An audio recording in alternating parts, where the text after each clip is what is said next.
নবীজির সামনে মহিলা দাঁড়িয়ে কান্না করে আর ডেকে বলে, নবী আমার বাচ্চাটার দিকে তাকে দেখে, নবী আমার জাহান্নামের আযাব সইতে পারবো না নবী।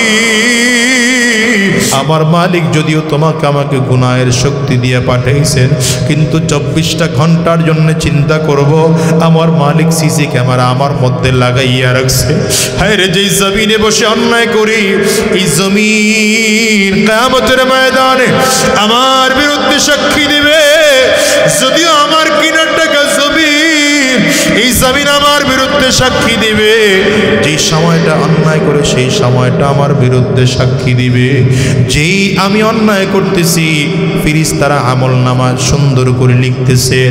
আমি যে অন্যায় করি, যে অঙ্গ দিয়ে অন্যায় করলাম, এই হাত পা অঙ্গ প্রত্যঙ্গ সাক্ষী দেবে। মুসলমান রে, এই জন্য হাকিমুল উম্মত মুজাদ্দিদুল মিল্লাত শাহ আশরাফ আলী থানভী রাহমাতুল্লাহি আলাইহি লেখেন, গুনাহ কইরো না গোলাম, গুনাহ কইরো না, গুনাহ কইরো না। তবে যদি গুনাহ করতে মনে চায়, পারলে 4টা সাক্ষী দূরে সরাইয়া গুনাহ কইরো। ফেরেশতাদের কিরামান কাতিবিনের ফেরেশতা থেকে সরে গিয়া গুনাহ কইরো। যদি পারো জমিন ফাঁকি দিয়ে গুনাহ কইরো, যদি পারো সময় ফাঁকি দিয়ে গুনাহ কইরো, অঙ্গ প্রত্যঙ্গ ছেড়ে গুনাহ কইরো। এটা কোনোদিন সম্ভব না। তাইলে কেমন করব? গুনাহ করা যাবে না যুবক রে, গুনাহ করা যাবে না। যদি অন্যায় করে থাকো, মালিকের কাছে পাক্কা সাচ্চা দিলে ক্ষমা চাও। আজকের ময়দানটার মধ্যে বসে পারলে চোখের পানি ফেলে কান্না করো, আর ডানে আর বামে তাকাও, তাকিয়ে দেখো কোন বান্দার চোখে পানি। ওই মানুষটার দিকে তাকিয়ে নিজের নিজে ধিক্কার মারো, আর চোখের পানি ফেলে বলো, আল্লাহ আমার চেয়ে বেঈমান বুঝি তোমার জমিনে আর কেউ নাই, আমার চেয়ে খারাপ মানুষ বুঝি তোমার জমিনে আর কেউ নাই। রাতের অন্ধকারে তাহাজ্জুদ নামাজের মধ্যে দাঁড়ায় যাও। গোটা পৃথিবীর মানুষ ঘুমায়, ঠান্ডা পানি দিয়ে ওযু কইরা আল্লাহর সামনে দাঁড়ায় বলো, ওগো আল্লাহ আমার সব বান্দারা তোমার ঘুমায়, আমি ঘুমাই না, কারণ আমি গুনাহগার, জাহান্নামের ভয়ে ঘুমাইতে পারি না, কবরের আযাবের ভয়ে ঘুমাইতে পারি না। মুসলমানরা ওই কবর বড় ভয়ঙ্কর। কবর বারবার করে বলে, আনা বাইতুজ জুলমা, আনা বাইতুল ওয়াহদা, আনা বাইতুত তুরাব। আমি বড় একাকির ঘর, আমি বড় অন্ধকার ঘর, আমার কাছে সাথী নাই, বাতি নাই, দুনিয়ার কোনো কিছুই নাই। আমি শুধু চিনি আমল, ভালো আমল করে যদি আসতে পারো ভালো আচরণ করব, আর যদি কবর বলে ভালো আমল করে আসতে না পারো, কপাল পরার দল। আমি কবর দুই দিকের মাটিগুলো একত্রিত হইয়া গুনাহগারের লাশটাকে এত জোরে চাপ মারব, একটা পাজরের হাড্ডি আর একটা পাজরায় নিয়ে পৌঁছাইয়া দেব। বাজানরে অনুরোধ করে গেলাম, আজকের ময়দান থেকে ওয়াদা করে বিদায় হও, উলামায়ে কেরামদের সামনে তওবা করে বিদায় হও, আর ডেকে বলো, আল্লাহ আর হারাম রাস্তায় চলবো না, আর গুনাহের রাস্তায় কদম বাড়াবো না, শয়তানি রাস্তায় আর চলবো না, জিনার রাস্তায় কদম বাড়াবো না, হারাম রাস্তায় কদম বাড়াবো না, সুদের কারবার করবো না, ঘুষের কারবার করবো না। তৈয়ার কারা কারা আছো? 2টা হাত উঁচা করে আমার আল্লাহকে দেখাও, চিল্লায়া জোরে ডাকো আল্লাহ। মুসলমান আল্লাহ তাআলা যেমন করে বান্দাকে গুনাহ করার শক্তি দিয়ে জমিনের মধ্যে পাঠাইলেন। এই গুনাহ থেকে মুক্ত থাকার জন্য আল্লাহ তাআলা ব্যবস্থাপনা করে দিলেন। বান্দার যদি গুনাহ হয়ে যায় তো বান্দাকে তওবা করার সুযোগ আল্লাহ তাআলা দিলেন। আল্লাহ বলেন, গোলাম রে, যদি তওবা করতে পারো আমি আল্লাহ তাআলা জিন্দেগির গুনাহগুলো মাফ করে দেব। শুধু মাফ করব তাই না, 3 শর্তে যদি তওবা করতে পারো, ঈমান আনতে পারো, এরপরে যদি তওবা করতে পারো, বাকি জিন্দেগি যদি নেক আমল করতে পারো, আল্লাহ বলেন গুনাহগুলোকে আমি আল্লাহ তাআলা নেকি দ্বারা পরিবর্তন করে দেব। তবে তওবার শর্ত আলাদা করে আরো 3টা শর্ত আছে। হ্যাঁ, তবে যদি বান্দা হক নষ্ট করে থাকো তাইলে আল্লাহ তাআলা বান্দার হক মাফ করবেন না। আগে বান্দার হক তুমি নিজে আদায় করবা, এরপরে আল্লাহর কাছে তওবা করবা। আর যদি বান্দার হক আদায় নষ্ট করে না থাকো, আল্লাহ পাকের হক যদি নষ্ট করে থাকো, 3 শর্তে তওবা করব। 1 নম্বর শর্ত, জীবনে কোনোদিন গুনাহ করব না, আল্লাহর কাছে চিরজীবনের জন্য ওয়াদা করব, আল্লাহ আর অন্যায় করব না, হারাম রাস্তায় চলব না, গুনাহের পথে চলব না, রবের কাছে ক্ষমা চাও, আল্লাহর কাছে ক্ষমা চাও। 2 নম্বর কাজ হলো গুনাহটা তাৎক্ষণিকভাবে ছেড়ে দাও। আয় আল্লাহ, আমি এই অন্যায়টা ছেড়ে দিলাম, এখন থেকে আর মিথ্যা কথা বলবো না, এখন থেকে ঘুষের ব্যবসায় জড়িত হব না, থেকে সুদের কারবার আর করবো না, হারাম রাস্তায় চলবো না, ছেড়ে দাও। 3 নম্বর, পিছনের গুনাহের জন্য আল্লাহর কাছে লজ্জিত হও, চোখের পানিগুলো ফেলে ফেলে কান্না করো, আর ডেকে বলো, ওগো মালিক, আমার চেয়ে খারাপ মানুষ তোমার এই জমিনের মধ্যে বুঝি আর দ্বিতীয়টা নাই। আয় আল্লাহ, আমারে ক্ষমা করে দাও, মাফ করে দাও। তুমি যদি আমারে ক্ষমা না করো গো আল্লাহ, আমার যাওয়ার মতো কোনো জায়গা নাই, যাওয়ার মতো কোনো রাস্তা নাই। এই জন্য বলি দুনিয়ার মুসলমানেরা, সাহাবায়ে কেরামদের অবস্থা ছিল, সাহাবায়ে কেরাম জীবনে কোনোদিন গুনাহ করতেন না। যদি সাহাবায়ে কেরামদের গুনাহ হয়ে যাইত, তওবা করার জন্য পাগল হয়ে যাইতে, কেমন করে গুনাহ থেকে মুক্তি পাওয়া যায়, কেমন করে গুনাহ থেকে মুক্তি পাওয়া যায়। একজন মহিলা আসছেন রাহমাতুল লিল আলামিনের দরবারে, পর্দার আড়ালে দাঁড়িয়ে বললেন, পয়গম্বর আমি জিনা করে ফেলেছি। নবী আমার বলেন না, আমার কোনো সাহাবিয়া জিনা করতে পারে না। মহিলা বলেন না, হুজুর আমি জিনা করে ফেলেছি।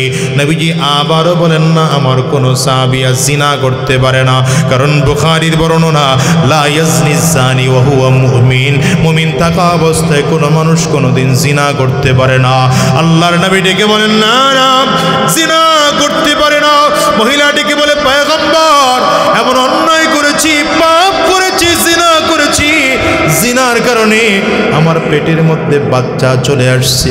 হুজুর, জিনার গুনাহ নিয়ে মরতে পারবো না, জিনার গুনাহ নিয়ে মরতে চাই না, আপনি আমারে পবিত্র বানায়া দেন, পবিত্র করে দেন। রাহমাতুল লিল আলামিন বললেন, মাগো তোমার বাচ্চাটা এখন তোমার পেটের মধ্যে আছে, আমি নবী যদি তোমারে শাস্তি দেই, তোমার বাচ্চা জমিন থেকে বিদায় হয়ে যাবে। যাও মা, চলে যাও।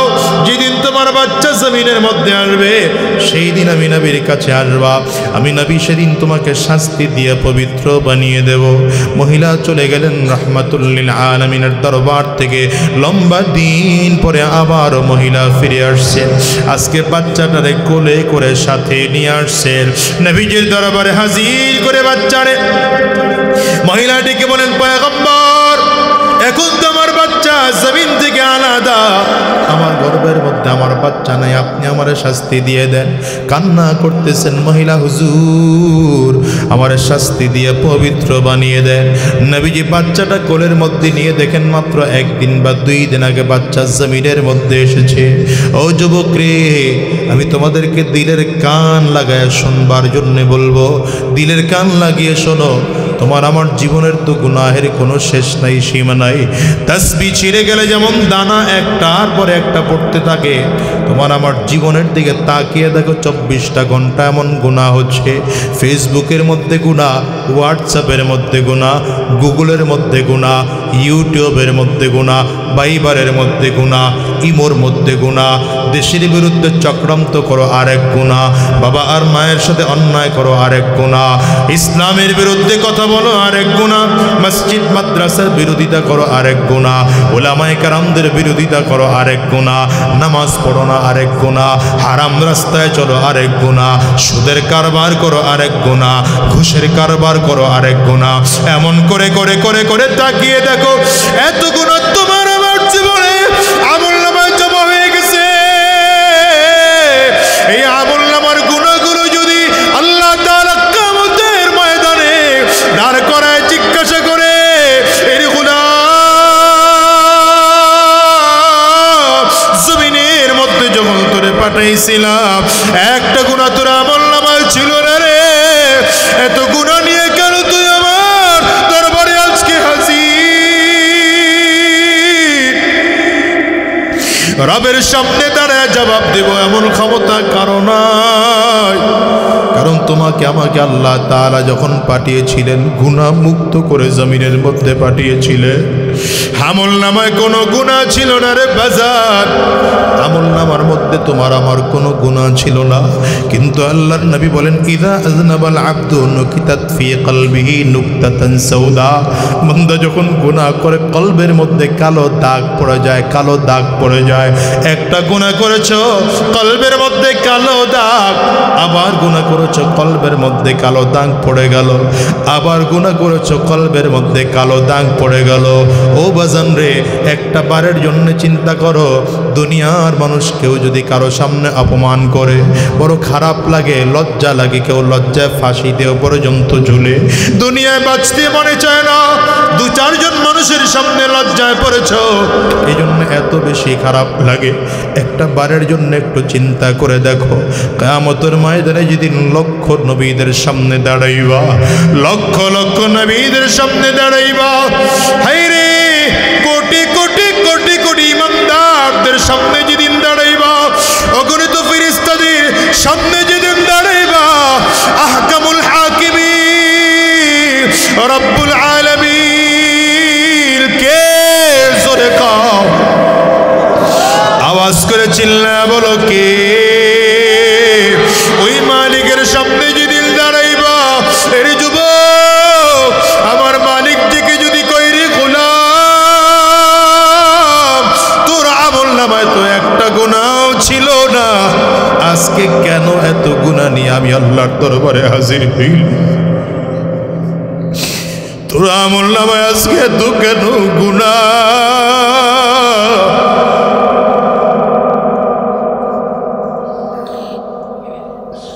বলো রবের সামনে দাঁড়ায় সেদিন কি জবাব দিবা? তোমার আমার তো আল্লাহ পাকের সামনে দাঁড়ায় জবাব দেওয়ার মতো কোনো সুযোগ নাই, কোনো ব্যবস্থা নাই। আমার মালিক যদি কাউকে একবার ধরে ফেলে, ওই মানুষটা মালিকের সামনে দাঁড়ায় জবাব দেওয়ার মতো কোনো সুযোগ তার জীবনে নাই। এই জন্য আল্লাহর নবী বলেন, হাসিবু ক্বাবলা আন তুহাসাবু, রবের সামনে দাঁড়িয়ে হিসাব দেওয়ার আগে নিজের হিসাব নিজে নাও। আল্লাহ বলেন, গোলামকে আমি এটা আরো বাড়িয়ে দিতে পারি, আরো বাড়িয়ে দিতে পারি। 10, 50 হতে পারে, 50-এর জায়গায় 100 হতে পারে, 1000 হতে পারে, 1 লাখ হতে পারে, 1 কোটি হতে পারে, 10 কোটি হতে পারে। রব্বে করিম শেষ সময়ে গিয়া বলেন, বিগাইরি হিসাব, আমি আল্লাহ তাআলা বান্দার তাকওয়া ও ইখলাসের দিকে তাকিয়ে 1 টাকা দানের বিনিময়ে আমি আল্লাহ তাআলা বান্দার আমলনামায় বিনা হিসেবে তার আমলনামায় লিখে দিয়ে দিতে পারি। বিনা হিসাবটা কার, এটা একটু বোঝা দরকার। এক বিনা হিসাব হলো আপনার আমার বিনা হিসাব, আরেক বিনা হিসাব হলো ফেরেশতাদের বিনা হিসাব, আরেক বিনা হিসাব হলো আল্লাহ পাকের বিনা হিসাব। এক হলো আপনার আমার ক্যালকুলেটরে হিসাব ধরে না, আরেক হলো ফেরেশতাদের ব্রেইনেও হিসাব ধরে না, আরেক হলো আল্লাহ তাআলা বলেন, গোলামের আমলে এত খুশি হইলাম, হিসাব করব না, ডাইরেক্ট থোক বরাদ্দ দিয়ে দিলাম। এই বিগাইরি হিসাবের ভাষাটা কার? তাহলে বোঝা গেল আমার আপনার বিনা হিসাব না, ফেরেশতাদের বিনা হিসাব না, বান্দার ইখলাস ও আমলের দিকে লক্ষ্য করে আল্লাহ চাইলে আল্লাহ নিজে বিনা হিসাবে বান্দার আমল নামায় সওয়াব দিয়ে দিতে পারে। কিন্তু বান্দা গুনাহের নিয়ত করেছে, তাহলে নেকের নিয়ত করলেই নেক। এই তোমাকে দুইজনটা অনেকক্ষণ ধরে খেয়াল করতেছে, অনেকক্ষণ ধরে, প্রথম দিকে ডাক নেই না, শরম পাইবা দেখা। গুনাহ নেক যেহেতু লিখে ফেলছে, তাহলে গুনাহের নিয়ত করলেও তো লেখা দরকার। দেখেন আল্লাহ তাআলার সিস্টেম, বাম কাদের ফেরেশতাকে ডান কাদের ফেরেশতার অধীনস্থ করে দিয়েছেন। এই আমির সাহেবের কাছে জিজ্ঞাসা না করে লিখতে পারেন না। এখন বান্দা গুনাহের নিয়ত করছে যে আগামী, আজকে কি বার? শনিবার না? আগামী রোববার সকালবেলা অফিসে গিয়ে 2 লাখ টাকা ঘুষ খাবো, একটু কমায় দিলাম 1 লাখ। এখন তো ঘুষ টুস কম চলে, কথা কর না, কমছে না? আস্তে কয় কেন কমছে না? যদি না কমে, যেটাই ঘুষ চাইব কোনো কথা নাই, ডাইরেক্ট 5 নম্বর। কয় নম্বর বুঝেন নাই? কোনটা এটা? এটা ডাইরেক্ট 5 নম্বর। বিসমিল্লাহ ছাড়াই শুরু করবেন, যা আছে কথা কন না কেন? কেন বললাম? কারণ হলো স্বৈরাচার বিদায় হয়েছে, স্বৈরাচারের চামচা কিন্তু এখনো বিদায় হয়নি। ঠিকের পাওয়ার জোরে জোরে যারা বলবে না, হুজুর খেয়াল করবেন, এরা সব এই দলের লোক। স্বৈরাচার বিদায় হয়েছে ঠিক, চামচা বিদায় হয়নি। আপনারা জনগণ যদি ঠিক হন, এদেশের নেতা, এদেশের কর্মচারী সব অটোমেটিক ভালো হয়ে যাবে। আমি মাঝে মাঝে বলি, আমি আমার আলোচনায় বলি যে এদেশের জনগণ যদি বলে যে আমরা চোরকে ভোট দেব না, ডাকাতকে ভোট দেব না, বদমাশকে ভোট দেব না, ওকে নেতা হতে দেব না, এদেশের কারো শক্তি নেই তার নেতা হওয়ার। হয়তো একবার চুরি করলে হওয়া যাবে, 2বার চুরি করলে হওয়া যাবে, 3য়-বারে হয়তো হওয়া যাবে, কিন্তু 4র্থবারে যখন হইতে যাবে তখন কেউ না নামলেও 12 বছরের বাচ্চা নামবে, 15 বছরের বাচ্চা স্কুল কলেজ বন্ধ করে দিয়ে নামবে। আর ওর ভয়ে দুপুরের খানা পাকানো থাকলেও না খাইয়া স্বৈরাচার পালাবে। রাগ করছেন কে? হাত তুলেন। এই বাজানে কই যায়? বাজান কয়া যান না আমারে? আল্লাহ না, আমি এবার উঠছে পরে চিন্তা করলাম এই দলের নেই, এই জন্য ডাক দিলাম আর কি। তাইলে গুনাহের নিয়ত করলেও তো লেখা দরকার, কথা বল না? তো সে নিয়ত করছে, বাম কাদের ফেরেশতা ডান কাদওয়ালাকে জিজ্ঞাসা করছে, লিখব? সুবহানাল্লাহ বলেন না, সুবহানাল্লাহ বলেন না। দেখেন এবার বান্দা গিয়ে গুনাহ করেই ফেলছে,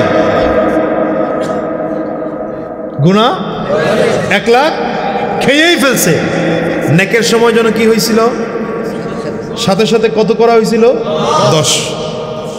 এখন বাম কাদের ফেরেশতা জিজ্ঞাসা করে, 1 লাখ খেয়াল হয়েছে তো, ব্যাংকে ট্রান্সফার হয়ে গেছে তো, কি করব? অপেক্ষা করো, দেখো সে তাওবা করে কিনা, ফেরত দেয় কিনা, দেখো না।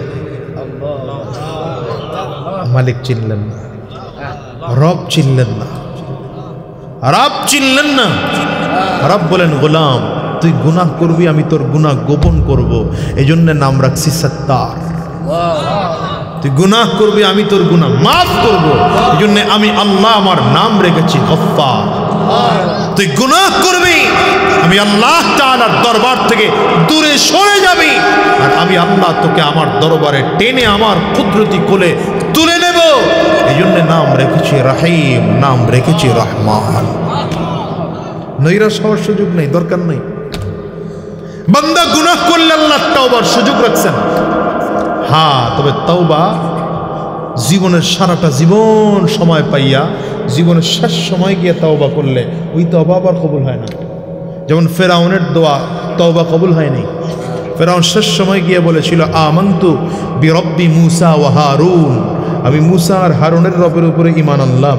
আল্লাহ তখন বলেছেন, আল আন ওয়াকাদ আসাইতা মিন ক্বাবল, জীবন ভর ফিতনা করেছো, ফাসাদ করেছো, শয়তানি বদমাশি করেছো, এখন ঈমান আনতেছো, এটা গ্রান্টেড না। এটা আল্লাহর কাছে গুনাহগার পছন্দ। কোন গুনাহগার? বান্দা গুনাহ করার পরে সাথে সাথে অনুশোচনা তৈরি করে আল্লাহর কাছে তওবা করে। কি করে? এই জন্য শুরুতে বলছি আমাদের 1 নম্বর আজকের মাহফিলের পণ হোক আমরা গুনাহ করব না। 2 নম্বর পণ হোক যদি গুনাহ হয়েও যায়, কন্যায় সবাই গুনাহ হয়েও যায়। এবার বান্দাকে সময় দেওয়া হলো 1 বার 2 বার।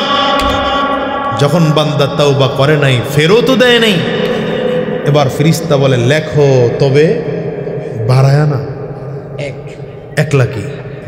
কত লিখবা? দেখেন তো আল্লাহ পাকের কি কুদরত, বান্দার জন্য আল্লাহ তাআলা কত আসান করে দিয়েছে। এই বান্দাকে আল্লাহ তাআলা কত সহজ করে দিয়েছেন। বান্দা 5 ওয়াক্ত নামাজ পড়লে আল্লাহর ফেরেশতারা 50 ওয়াক্ত লেখে, কিন্তু 1 ওয়াক্ত নামাজ ছেড়ে দিলে ফেরেশতারা লেখে না যে 10 ওয়াক্ত ছাড়ছে, ফেরেশতারা লেখে 1 ওয়াক্ত ছাড়ছে। সুবহানাল্লাহ, সুবহানাল্লাহ। এরপরে আল্লাহ তাআলার ওয়াদা দেখেন, খুব ভালো করে বুঝেন। আপনার ছেলে স্কুলে পড়ে, ক্লাস টিচার বলেছে 1 পৃষ্ঠা লিখে নিয়ে যাওয়ার জন্য। 1 পৃষ্ঠা। এই ছেলের লেখার মধ্যে 5টা ভুল আছে, 4টা ভুল আছে, 3টা ভুল আছে। আপনি লেখাপড়া না জানলে বুঝবেন না যে ভুল আছে। কথা বল না কেন? কিন্তু ক্লাস টিচারের কাছে গেলে পরে সে লাল কালি দিয়ে দাগ দিয়ে নিচে আবার সংশোধন করে লিখে দিয়েছে। এখন মূর্খ কেউ যদি লেখাটা দেখলেই বুঝবে যে এই বাচ্চাটা 3টা ভুল করছে, 4টা ভুল করছে, 5টা ভুল করছে, ঠিক না?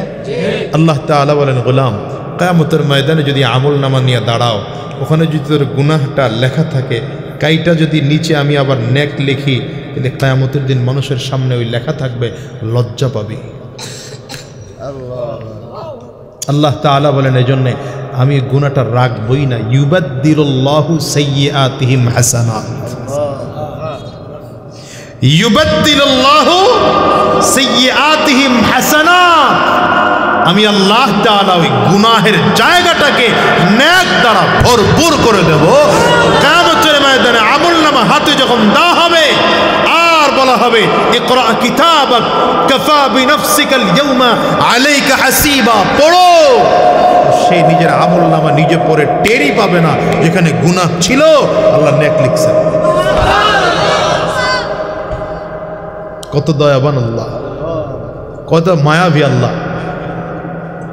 তওবার দরজা আল্লাহ খোলা রাখছেন, গোলাম তওবা করো। শুধু তাই না, গোলামকে জমিনে পাঠানোর আগে গুনাহ মাফ করার একটা ঘর আল্লাহ তাআলা বান্দাকে জমিনে পাঠানোর আগে বানাইছেন। কথা কয় না? বান্দাকে জমিনে পাঠানোর আগেই বান্দার গুনাহ যেন মাফ করা যায়, ওরকম একটা ঘর আল্লাহ তাআলা জমিনে আগে বানাইছেন। এটার একটু লম্বা কথা আছে, বলবো না রাগ করবো? শেষ করে ফেলবো। আদম আলাইহিস সালাতু ওয়াস সালামকে আল্লাহ তাআলা যখন বানানোর জন্য ফেরেশতাদের মাঝে পরামর্শ করেন, ওয়া ইয ক্বালা রাব্বুকা লিল মালাইকা ইন্নী জাইলুন ফিল আরদি খলিফা ক্বালু আতাজআলু ফিহা মান ইউফসিদু ফিহা।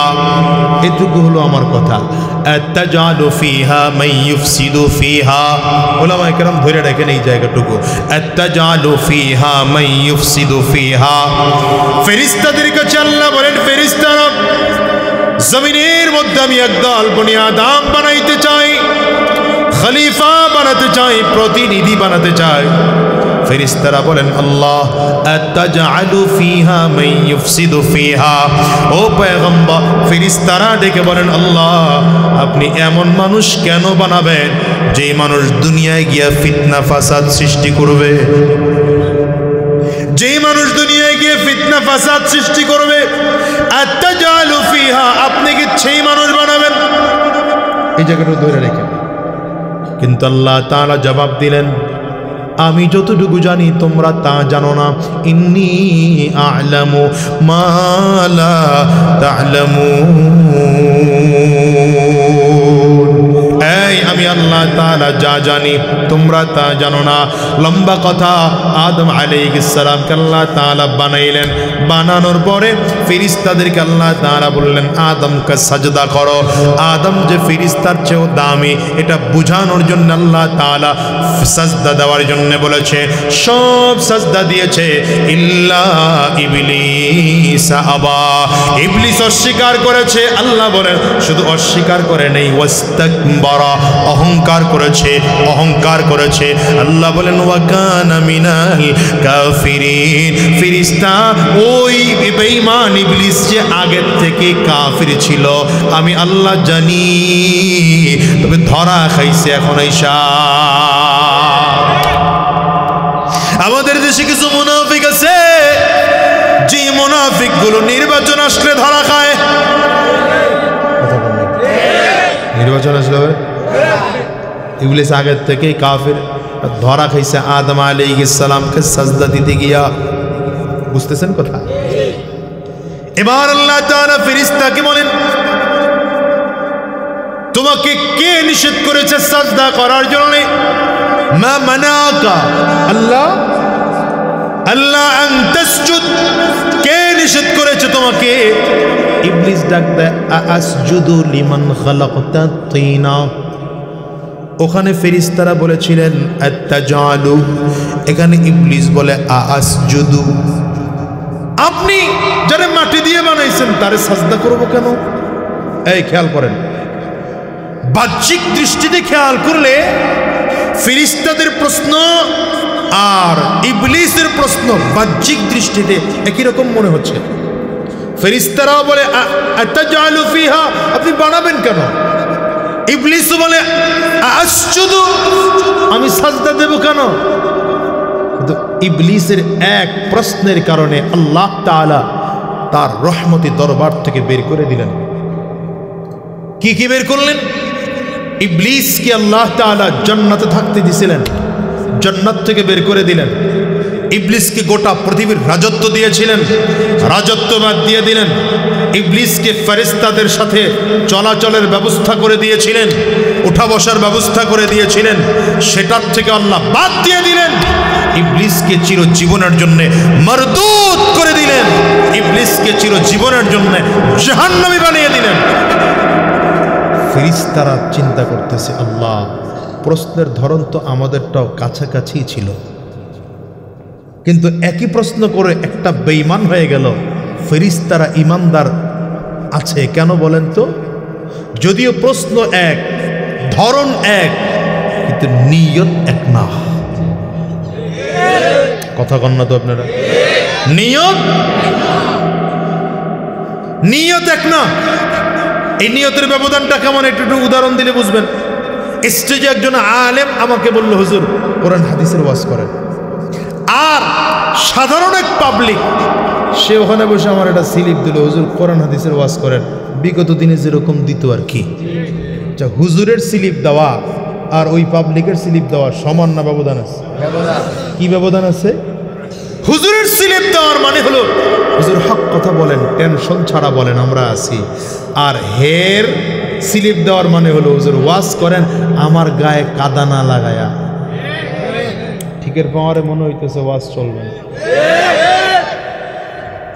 ঠিক না? দুইজনের কথা একই রকম, কিন্তু নিয়ত কথা কন না, নিয়ত। আমি এখানে আসার পরে একজন হয়তো জিজ্ঞাসা করলেন কি ভাই দেরি হলো কেন ভাই, এটা এক প্রশ্ন। আর স্টেজ ওঠার পরে দেরি হলো কেন, প্রশ্ন তো একই, ব্যবধান আছে না নাই? একজনের প্রশ্নের উত্তর দিতে মনে চাবে, আরেকজনের প্রশ্নের উত্তর দেওয়া তো দূরের কথা, ফিডাইতে মন চাইবে। কি কথা কন না কেন? ফেরেশতারা যদিও প্রশ্ন করেছেন, প্রশ্নের মধ্যে আল্লাহ পাকের আনুগত্য মানার একটা অবস্থান ছিল, আর ইবলিসের প্রশ্নের মধ্যে আল্লাহর হুকুম অমান্য করার অবস্থান ছিল। ফেরেশতারা ভয় পেয়ে গেছে যে ইবলিস এক প্রশ্ন করে মরদুদ হয়ে গেল, আমরাও তো কাছে। আপনি এত দেরি করলেন কেন? কেশের সাহেবের বসে বসে আওয়াজ শুনতে হইব, খালি কালেকশন করলে হইব?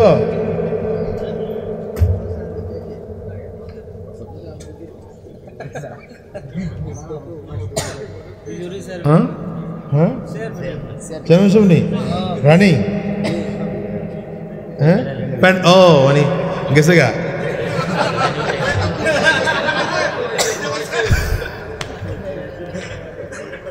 মাশাআল্লাহ আল্লাহ তাআলা দায়িত্ব সঠিকভাবে পালন করার তৌফিক এখন তো সব খালি ভাগার তালে আছে এমনি দিয়ে কি ভাগবো আবার সেদিন একজন কইতেছে হুজুর 3 গাড়ি ধুয়ে গেছে গা ড্রাইভার 3 গাড়ি ধুয়ে গেছে গা তো গাড়ি কই কয় যে কই আছে আমি খালি জানি আর কেউ জানে না পাবলিক জানলে যদি পড়া এলায় গেল কেমনে কয় খালি দৌড়াইছে বুঝবেন কেমনে কেমনে বুঝাই আপনাকে কি দিয়ে বুঝাবো আলেমদের সাথে থাকলে পালাতে হয় না আপনারা ঠিক জোরে বলতে পারেন না এটা ঈমানের জোরের ঠিক না জোরে বলেন আলেমদের সাথে থাকলে পালাতে হয় না আলেমরা পালায় না যারা উলামায়ে কেরামদেরকে মামলা করেছ হামলা করেছ চক্রান্ত করেছ ষড়যন্ত্র করেছ উলামায়ে কেরামদেরকে জমিন থেকে বিতাড়িত করতে চেয়েছ দিন শেষে তাকিয়ে দেখো আমরা উলামায়ে কেরাম আজ ময়দানে রাজা বাদশার মতো করে চলি আমরা মাথা উঁচু করে কথা বলি গলা উঁচু করে কথা বলি বুক টান করে কথা বলি তোমরা যারা মামলা দিয়েছ হামলা করেছ তোমরা তো রাতের আধারে কলা পাতার বিছানায় ঘুমিয়েও বাঁচতে পারো না এরপরেও যদি না বুঝো বুঝবা কবে মূল্যে বুঝবা কথা কন না কেন এই জন্য আমি বলি স্বৈরাচার বিভিন্ন রূপ নিয়ে আমাদের বাংলাদেশে নতুন করে আবার চক্রান্ত চালাতে চায় কখনো ব্যাটারির সুরত নিয়ে আসে সুরত নয়া কখনো আবার আনসারের সুরত নিয়ে আসে কি কথা কন না কেন কখনো আবার অমুক অমুক সুরত নিয়ে আসে আল্লাহ মাফ করুক নতুন করে আবার কেন যেন মনে হচ্ছে আমার তাবলীগের ভাইদের ধোঁকা দিয়ে এরা নতুন করে আরেক ফিরকা হয়ে এ বাংলার জমিনে এসছে এটা আমার দিলের বিশ্বাস যে মানুষ দিল থেকে জামাতে তাবলীগের সাথে সম্পৃক্ত সে কোনো আলেমের বুকে অস্ত্র চালাতে পারে না সে আলেমের বুকে অস্ত্র চালাতে পারে না আলেমের পেটের মধ্যে অস্ত্র ঢুকিয়ে দিতে পারে না এটাও স্বৈরাচারের কাজ ঠিক কিনা বলো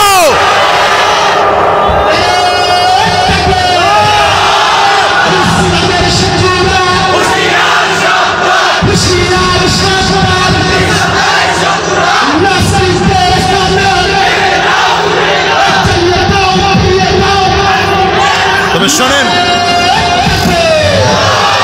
শোনেন আশার বাণী শুনিয়ে যাই টেনশন করবেন না মুসলমানদের রক্ত যেই জমিনে পড়ে ওই রক্তটা মুসলমানের জন্য আল্লাহ রেজিস্ট্রি করে দেন ঠিক কিনা জোরে বলেন সঙ্গীর ইস্তেমায় মুসলমানদের রক্ত ঝরেছে টেনশন নাই ওটা মুসলমানদের কবজায় 100% হকের কবজায় চলে আসবে ঠিক কিনা জোরে বলো মুসলমান তো রক্ত দিয়েই বড় হয়েছে ওই 47 আমরা রক্ত দিয়েছি ইংরেজদেরকে তাড়ানোর জন্য 71 রক্ত দিয়েছি পাকিস্তানি হানাদার থেকে বেঁচে এদেশ স্বাধীন করার জন্য 24 রক্ত দিয়েছি স্বৈরাচার বিদায় করার জন্য প্রয়োজনে আবার রক্ত দেব প্রয়োজনে আবার জীবন দেব এদেশে কোরআন কায়েম করে ছাড়বো ইনশাআল্লাহ দুই হাত উঁচা করে চিল্লা বলো তৈয়ার করা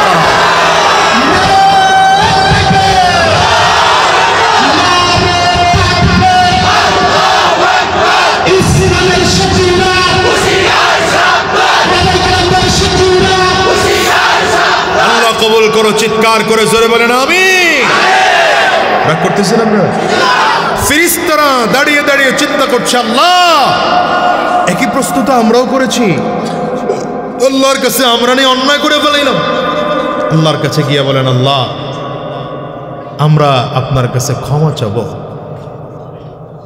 কেমনে ক্ষমা চাবো ফেরেশতারা বলেন আল্লাহ আপনি যদি অনুমতি দেন বাইতুল মামুর কোথায় এখন যেখানে মক্কা বাইতুল্লাহ যেখানে ঠিক বাইতুল্লাহ বরাবর 7 আসমানের উপরে নূরের তৈরি একটা ঘর আছে ফেরেশতারা বলেন, আল্লাহ যদি আপনি অনুমতি দেন এই বাইতুল মামুর আমরা তাওয়াফ করে করে কান্না করে করে আপনার কাছে ক্ষমা চাব। ফেরেশতারা ক্ষমা চাচ্ছেন, এখনো ফেরেশতারা তাওয়াফ করতেছেন। তবে যেই ফেরেশতা একবার চান্স পায় সেই ফেরেশতা আর দ্বিতীয়বার চান্স পায় না, এত ফেরেশতা আল্লাহ পাকের। আল্লাহ তাআলা ডেকে বলেন, ফেরেশতারা তোমরা তো অন্যায় করো নাই, তারপরেও নিজের প্রতি অনুশোচনা বোধ তৈরি করে তোমরা তো গুনাহ করার মতো মানসিকতাই দিয়ে তোমাদেরকে সৃষ্টি করা হয়নি, তারপরেও তোমরা নিজের অন্যায় মনে করে মাফ চেয়েছ। তো আমি যাদেরকে গোলাম বানিয়েছি ওদের তো গুনাহ করার শক্তি দিয়ে দিছি, ইবলিস ওদের শত্রু হয়ে গেছে, ওরা তো অন্যায় করে ফেলবে, যদি গুনাহ করে ফেলে তাহলে ওদেরও তো মাফের জন্য একটা ঘর তৈরি হওয়া দরকার।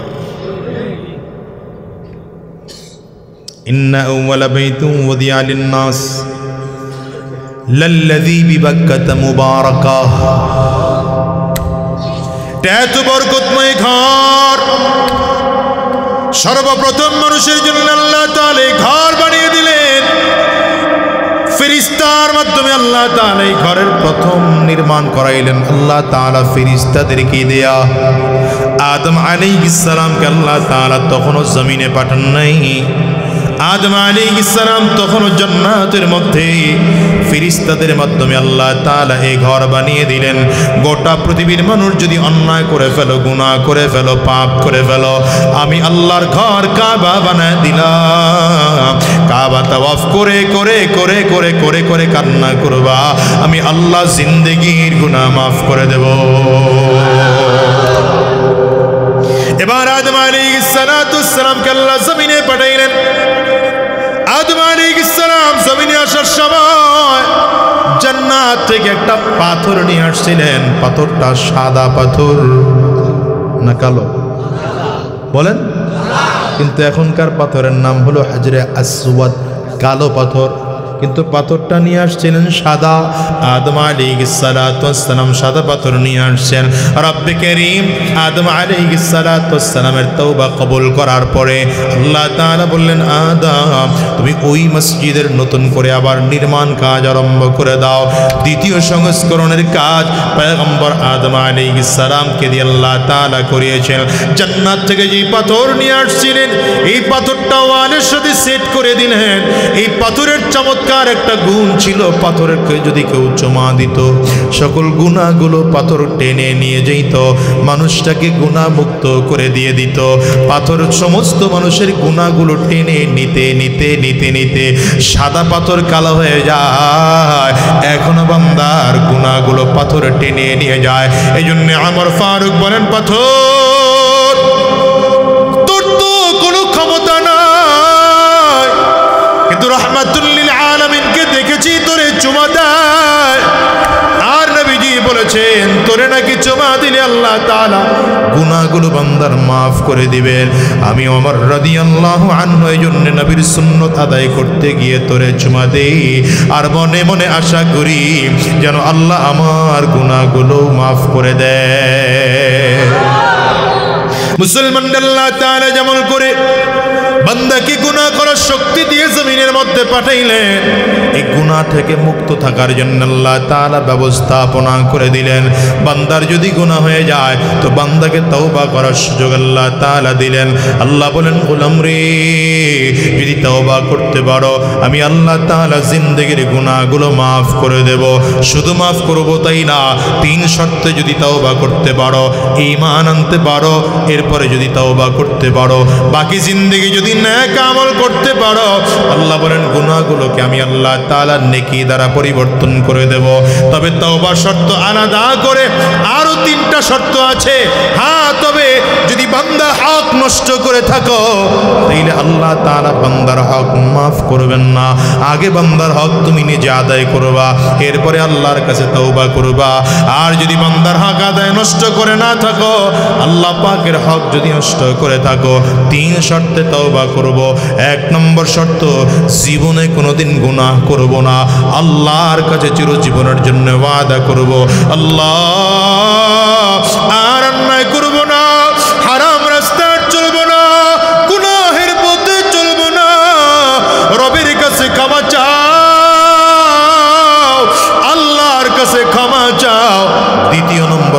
হলো গুনাহটা তাৎক্ষণিকভাবে ছেড়ে দাও। আয় আল্লাহ, আমি এই অন্যায়টা ছেড়ে দিলাম, এখন থেকে আর মিথ্যা কথা বলবো না, এখন থেকে ঘুষের ব্যবসায় জড়িত হব না, এ থেকে সুদের কারবার আর করবো না, হারাম রাস্তায় চলবো না, ছেড়ে দাও। 3 নম্বর, পিছনের গুনাহের জন্য আল্লাহর কাছে লজ্জিত হও, চোখের পানিগুলো ফেলে ফেলে কান্না করো, আর ডেকে বলো, ওগো মালিক, আমার চেয়ে খারাপ মানুষ তোমার এই জমিনের মধ্যে বুঝি আর দ্বিতীয়টা নাই। আয় আল্লাহ, আমারে ক্ষমা করে দাও, মাফ করে দাও। তুমি যদি আমারে ক্ষমা না করো গো আল্লাহ, আমার যাওয়ার মতো কোনো জায়গা নাই, যাওয়ার মতো কোনো রাস্তা নাই। এই জন্য বলি দুনিয়ার মুসলমানেরা, সাহাবায়ে কেরামদের অবস্থা ছিল, সাহাবায়ে কেরাম জীবনে কোনোদিন গুনাহ করতেন না। যদি সাহাবায়ে কেরামদের গুনাহ হয়ে যাইত, তওবা করার জন্য পাগল হয়ে যাইতে, কেমন করে গুনাহ থেকে মুক্তি পাওয়া যায়, কেমন করে গুনাহ থেকে মুক্তি পাওয়া যায়। একজন মহিলা আসছেন রাহমাতুল লিল আলামিনের দরবারে, পর্দার আড়ালে দাঁড়িয়ে বললেন, পয়গম্বর আমি জিনা করে ফেলেছি। নবী আমার বলেন না, আমার কোনো সাহাবিয়া জিনা করতে পারে না। মহিলা বলেন না, হুজুর আমি জিনা করে ফেলেছি। নবীজি আবারও বলেন না, আমার কোনো সাহাবিয়া জিনা করতে পারে না। কারণ বুখারীর বর্ণনা, লা ইয়াজনি জানি ওয়া হুয়া মুমিন, মুমিন থাকা অবস্থায় কোনো মানুষ কোনোদিন জিনা করতে পারে না। আল্লাহর নবী ডেকে বলেন, না না, জিনা করতে পারে না। মহিলা ডেকে বলে, পয়গম্বর এমন অন্যায় করেছি, পাপ করেছি, জিনা করেছি, জিনার কারণে আমার পেটের মধ্যে বাচ্চা চলে আসছে।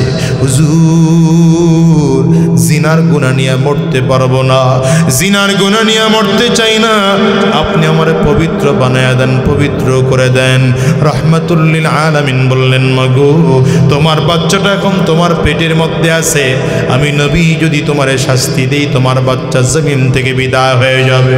যাও মা, চলে যাও, যেদিন তোমার বাচ্চা জমিনের মধ্যে আসবে, সেই দিন আমি নবীর কাছে আসবা, আমি নবী সেদিন তোমাকে শাস্তি দিয়ে পবিত্র বানিয়ে দেব। মহিলা চলে গেলেন রাহমাতুল লিল আলামিনের দরবার থেকে।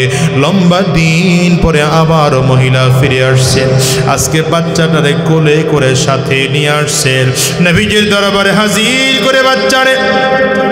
মহিলাটিকে বলেন, পয়গম্বর এখন তো আমার বাচ্চা জমিন থেকে আলাদা, আমার গর্ভের মধ্যে আমার বাচ্চা নাই, আপনি আমারে শাস্তি দিয়ে দেন।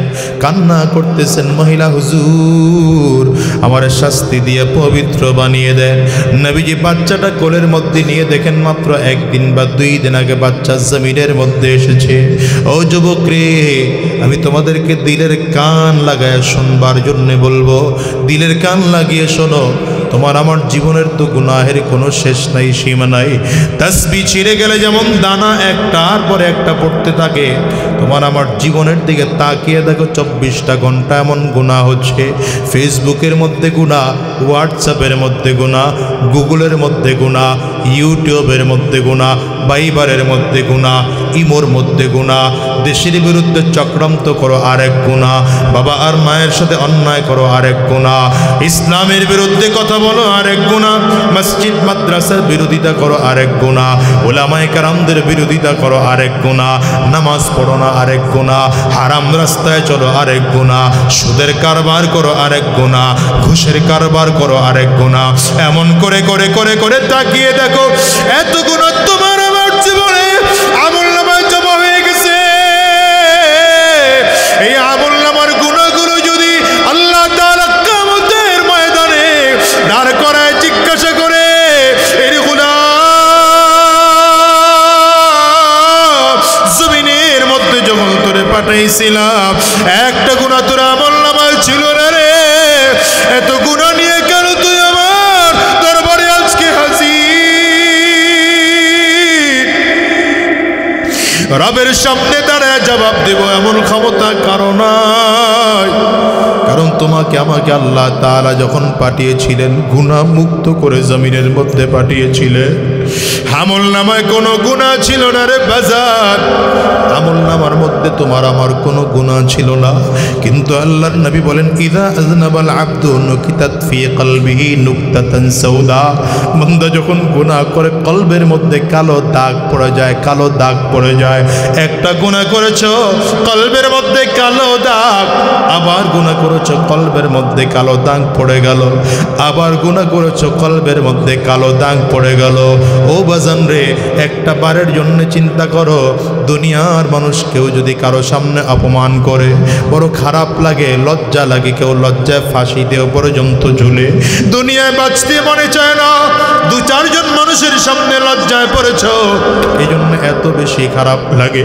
একটা বারের জন্য একটু চিন্তা করে দেখো, কিয়ামতের ময়দানে যেদিন লক্ষ নবীদের সামনে দাঁড়াইবা, লক্ষ লক্ষ নবীদের সামনে দাঁড়াইবা, হায়রে কোটি কোটি কোটি কোটি ইমানদারদের সামনে যেদিন দাঁড়াইবা, অগণিত ফেরেশতাদের সামনে যেদিন দাঁড়াইবা, আহকামুল হাকিমিন রব্বুল আলামিন কে জোরে কাও, আওয়াজ করে চিল্লায়া বলো কে,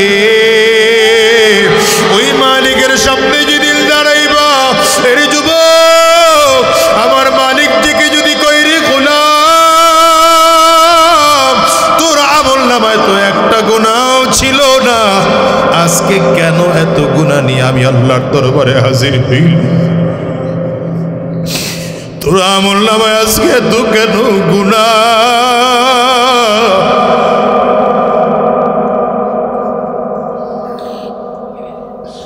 বলো রবের সামনে দাঁড়ায় সেদিন কি জবাব দিবা? তোমার আমার তো আল্লাহ পাকের সামনে দাঁড়ায় জবাব দেওয়ার মতো কোনো সুযোগ নাই, কোনো ব্যবস্থা নাই। আমার মালিক যদি কাউকে একবার ধরে ফেলে, ওই মানুষটা মালিকের সামনে দাঁড়ায় জবাব দেওয়ার মতো কোনো সুযোগ তার জীবনে নাই।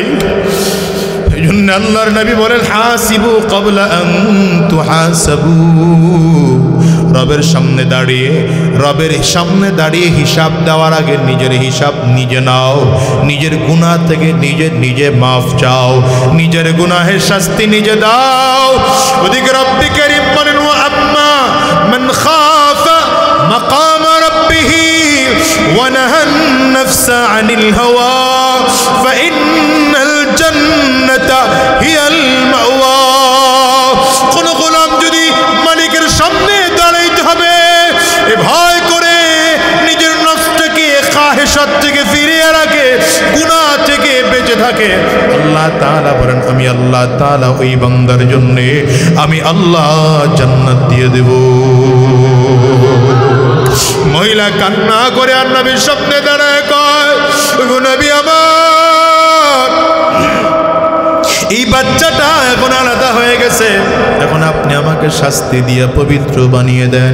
রাহমাতুল লিল আলামিন বললেন না মা, তোমার বাচ্চা এখনো অনেক ছোট, এই ছোট অবস্থায় তোমাকে শাস্তি দিয়ে জমিন থেকে বিদায় করা যাবে না, তাইলে বাচ্চাটা আদর যত্ন না পেয়ে নষ্ট হয়ে যাবে। এখন বাচ্চা মায়ের আদর দরকার, যাও চলে যাও। যেদিন বাচ্চা নিজের খানা নিজে খাইতে পারবে, নিজের চলা নিজে চলতে পারবে, আমি নবীর কাছে আসবা, আমি নবী তোমার শাস্তি দিয়ে পবিত্র বানিয়ে দেব। মহিলা নবীজির দরবার থেকে বের হয় আর চোখের পানিগুলো ফেলে ফেলে কাঁদে আর ডেকে ডেকে বলে ওগো মালিক,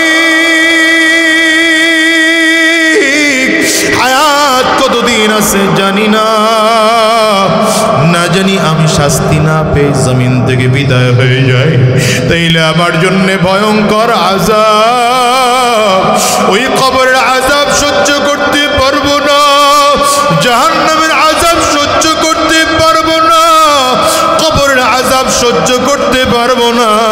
মহিলা কান্না করে আর চোখের পানিগুলো ফেলে ফেলে নবীজির দরবার থেকে বের হয়ে যায়। লম্বা দিন পরে ফিরে আসছে, আজকে বাচ্চাটাকে চালাকি করে হাতের থেকে নামাইয়া হাতে ধরে হাঁটায়া হাঁটায়া নবীজির দরবারে নিয়ে আসতেছে। হাতের মধ্যে একটা শক্ত রুটি ধরিয়ে দিয়েছে, বাচ্চাটা রুটির মুখের মধ্যে দিয়ে চাবায়। নবীজির সামনে মহিলা দাঁড়িয়ে কান্না করে আর ডেকে বলে নবী আমার, বাচ্চাটার দিকে তাকে দেখে, এই বাচ্চা নিজের খাবার এখন নিজে খাইতে পারে, নিজে আপনি আমারে এখন শাস্তি দেন, গুনাহ নিয়ে মরতে পারবো না নবী আমার, জাহান্নামের আযাব সইতে পারবো না নবী রাহমাতুল লিল আলামিন। বললেন যেহেতু মহিলাটা বিবাহিতা ছিল, কোমর পর্যন্ত মাটির মধ্যে গেড়ে দাও। সাহাবায়ে কেরামদেরকে বলার পরে কোমর পর্যন্ত মাটির মধ্যে গেড়ে দেওয়া হলো।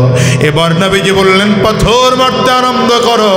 একটা একটা পাথর মহিলার গায়ে মারা হচ্ছে, এক একটা পাথর মারা হয়, রক্তগুলো টপ টপ টপ টপ করে জমিনের মধ্যে পড়ে। একটা রক্তের ফোঁটা এসে একজন সাহাবীর হাতের মধ্যে লেগে গেল। সাহাবী ঘৃণা ভরে রক্ত মুছতেছেন আর বলতেছেন একজন জিনাকারিণী মহিলার রক্ত আমার শরীরের মধ্যে এসে লাগলো, একজন খারাপ মহিলার রক্ত আমার শরীরের মধ্যে এসে লাগলো, একজন অপবিত্র মহিলার রক্ত আমার শরীরে এসে লাগলো। কথাটা নবী শুনে ফেলেছেন, ধমক দিয়া বলে সাহাবী সাবধান, এই মহিলাকে এখন জিনাকারিণী মহিলা বলবা না, এই মহিলাকে এখন আর অপবিত্র মহিলা বলবা না, এই মহিলাকে এখন আর চরিত্রহীনা বলবা না। যদিও শয়তানের ধোঁকায় পড়ে তাওবা গুনাহ করেছিল, কিন্তু পরবর্তীতে আমার মালিকের কাছে এমন পাক্কা সাচ্চা দিলে তাওবা করেছে। এই মহিলার তাওবা যদি মদিনার সব মানুষকে ভাগ করে দেওয়া হয়, সকল মানুষগুলোর পক্ষ থেকে আল্লাহ গুনাহ মাফ করে দিবে। এই জন্য বলি রে বাজান, গুনাহ তো হয়েই যাবে, গুনাহ তো হয়েই যাবে। আল্লাহ তাআলা গুনাহ করার শক্তি দিয়াই তো তোমার আমারে পাঠাইছেন। কেউ যদি কারো হাত পা বেঁধে পানির মধ্যে ফেলে দেয় আর যদি বলে সাবধান কাপড় যেন না ভিজে, না না এটা হয় না, অবশ্যই কাপড় ভিজে যাবে, কিন্তু সাবধান যেন না ভিজে, জন্য চেষ্টা খুব বেশি করা লাগবে। আমার মালিক যদিও তোমাকে আমাকে গুনাহের শক্তি দিয়ে পাঠাইছেন, কিন্তু 24টা ঘন্টার জন্য চিন্তা করব আমার মালিক সিসি ক্যামেরা আমার মধ্যে লাগাইয়া রাখছে। হায় রে, যেই জমিনে বসে অন্যায় করি, এই জমিন কিয়ামতের ময়দানে আমার বিরুদ্ধে সাক্ষী দিবে। যদিও আমার কিনার টাকা জমিন, এই জমিন আমার বিরুদ্ধে সাক্ষী দিবে। যেই সময়টা অন্যায় করে সেই সময়টা আমার বিরুদ্ধে সাক্ষী দিবে। যেই আমি অন্যায় করতেছি, ফেরেশতারা আমলনামা সুন্দর করে লিখতেছে। আমি যে অন্যায় করি, যে অঙ্গ দিয়ে অন্যায় করলাম, এই হাত পা অঙ্গ প্রত্যঙ্গ সাক্ষী দেবে। মুসলমান রে, এই জন্য হাকিমুল উম্মত মুজাদ্দিদুল মিল্লাত শাহ আশরাফ আলী থানভী রাহমাতুল্লাহি আলাইহি লেখেন, গুনাহ কইরো না গোলাম, গুনাহ কইরো না, গুনাহ কইরো না। তবে যদি গুনাহ করতে মনে চায়, পারলে 4টা সাক্ষী দূরে সরাইয়া গুনাহ কইরো। ফেরেশতাদের কিরামান কাতিবিনের ফেরেশতা থেকে সরে গিয়া গুনাহ কইরো। যদি পারো জমিন ফাঁকি দিয়ে গুনাহ কইরো, যদি পারো সময় ফাঁকি দিয়ে গুনাহ কইরো, অঙ্গ প্রত্যঙ্গ ছেড়ে গুনাহ কইরো। এটা কোনোদিন সম্ভব না, তাইলে কেমন করব? গুনাহ করা যাবে না যুবক রে, গুনাহ করা যাবে না।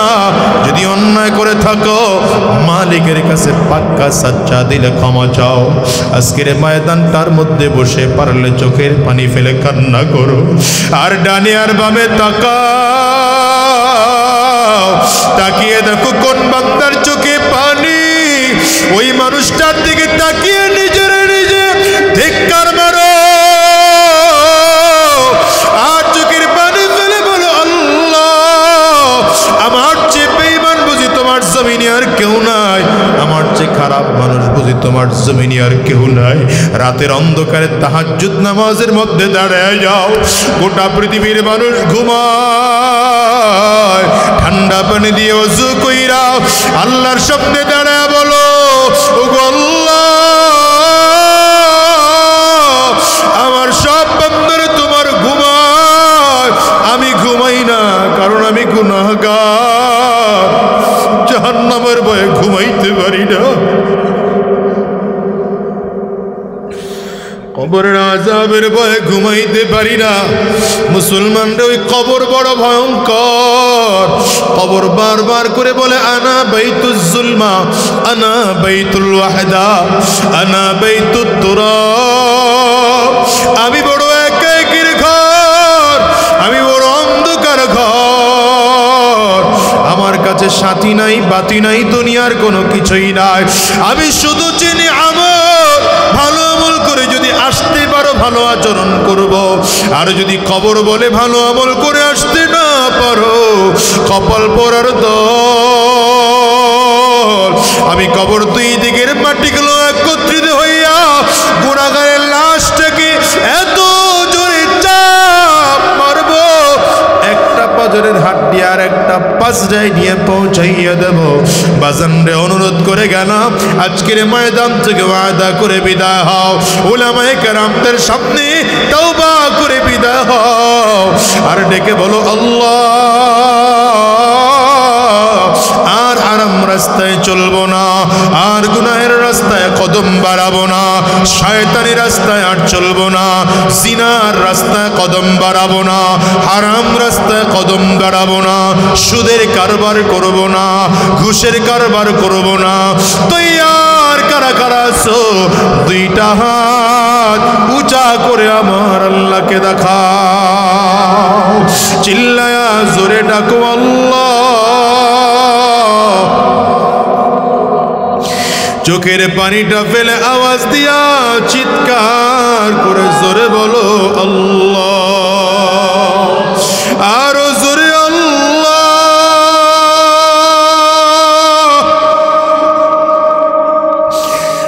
দয়ার মালিক,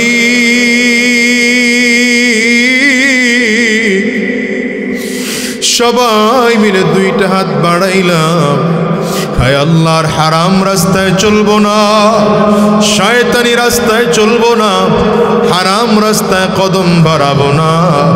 আল্লাহ তুমি কবুল করে নাও, আল্লাহ তুমি কবুল করে নাও, আল্লাহ তুমি কবুল করে নাও, আল্লাহ তুমি কবুল করে নাও।